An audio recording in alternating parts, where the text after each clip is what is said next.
happened to the magic? What happened to the magic? What happened to those books I used to find when I was a kid? On the shelf in the library, Kirkdale Library, between the Grosvenor Picture House and the steam laundry. There. What happened to those books? Those magical books with no illustrated cover on. Dirty old green book, a dirty old red book by Blackies or Collins or somebody like that. And these books were the magic. Wind in the Willows, Treasure Island, the Iliad, the Odyssey. Oh, must tell you that. I was in, where was I? Where did he make the wine? Not California, the other place. Anyhow, I was in a school there. And a kid says to me, Mr. Jacques, what was your favourite book when you was a kid? And I said, it was a book written by a man with only one name.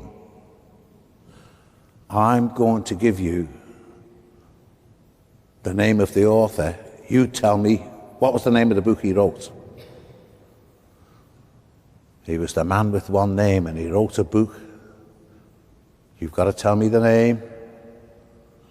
But the man's name was Homer. And they all went, The Simpsons! So what are we doing to kids nowadays? Yeah, The Simpsons. Anyhow, I went home, and I didn't have a lot of money then, so I bought a pile of biros and some that recycled paper. I think it was 30 pence for a packet of this recycled paper. And I sat down with the biro and I wrote Redwall. 800 pages of it, you see. And it took me 3 months to write. And I used to write it by night, didn't I, son? Yeah. And when it was finished, I was taking it up to the school for the blind. On the way up, I called in to the Everyman Theatre, and I saw a man who was a great inspiration to me. Do you ever remember a play I done called Brown Bitter Wet Nellies and Scouts on the Everyman? The man who got me into the Everyman, his name was Alan Durband, a wonderful man, a great Liverpudlian.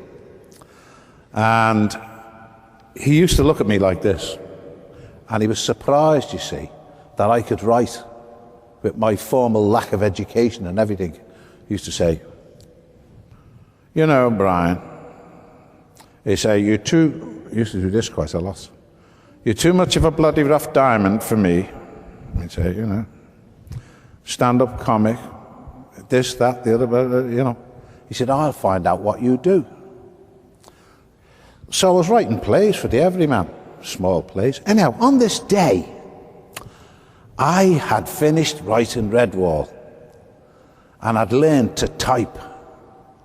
I bought myself a big old manual typewriter, and I locked it on capitals, you see, and I learned to type with 2 fingers and a tongue. Like this. And I got it out, 800 pages. So I'm taking it up to the school for the blind, and I called into the Everyman. And here is Alan Durband. Hello, Brian, he said, what are you doing now? You know, come here. Anyhow, we sat down and had a cup of coffee. What are you writing at the moment, he said. And I said, no, you wouldn't be interested, Alan. I said, this is just a book for children. Let me have a look. So I picked up this Asda bag with 800 pages in. It looked like 4 Greater London telephone directories. And I could see his face. And I said, no, you don't want it. No, give me his here. And he read it. He read it. And he was a great Shakespeare translator. He was also Paul McCartney's school teacher. He used to teach at the Institute. He read it, and he sent it off to his publishers with a note. I think if you don't publish this book, you're foolish. It's the best children's book I've ever read. And guess what? the publishers sent for me to go to London, which is the metropolis. And I went up, and for the first time, I met those wonderful ladies in publishers' offices. You've never met publishers in ladies' offices, have you? They're not normal people. They're not ordinary mortals. The first thing you notice is they all wear them glasses with a string on, you see. And no lady in a publisher's office has two names. You can't walk into a publisher's office and ask for Mary Jones or Betty Smith. They've all got 10 names each. Yeah, you go into a publisher and you've got to see Samantha, Priscilla, Aphrodite, Bathroom Matt, for Forbes, for 5, Smythe. Yeah. And they said, oh, Mr. Jacques, we have read your book and we would love to publish it. And I said, oh, well, do go on. And they did. They did. And look at me later now. 30 books on. International author. 25 countries, 22 languages. And I can only speak 2 languages. English and rubbish. Yeah.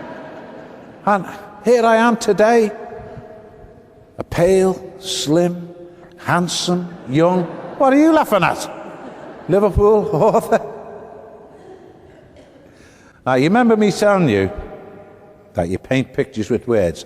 Let me ask these kids here, what special thing do you think an author needs to be an author?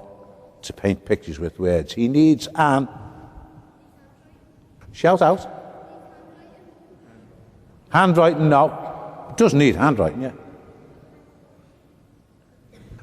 That's the one. What's your name? Shout out. Grace. Grace. Wonderful name, isn't it? That was my name when I was a little girl. Grace. Anyhow, that's what they need. If you want to be an author, you need a very, very good imagination. Yeah. You need a very, very good imagination. My mother was a woman with a deep, good imagination. She was a tall woman with a deep voice and a beard. And she had 3 children, 1 of each. Anyhow. Now, you know when I wrote this book, Redwall, my first one? Well, I really had to use my imagination. Because the pictures I was painting had to go into the imagination of blind children. Now, Sandra, have you got a copy of Redwall there? Right, would you like to just turn around and give it to one of those young people there? That's it. What's your name, mate? Who? Jake. Good old Jake. Yeah.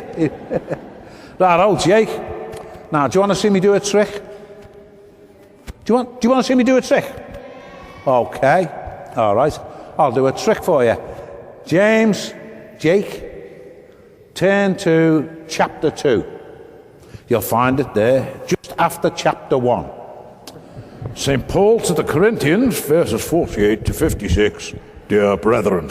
Now, there you will see a picture, a portrait in words of my very first villain. Does anyone know the name of the villain in Redwall? Shout it out. That's it. Clooney the Scourge. This ginormous rat with one eye. Do you see? And he comes down the country with a horde of vermin. I love that word, horde, don't you? A horde. If I said he comes down the country with an army, you could imagine them all like that, couldn't you? But no, a horde. Hordes, don't they? It comes down the country with a horde of vermin.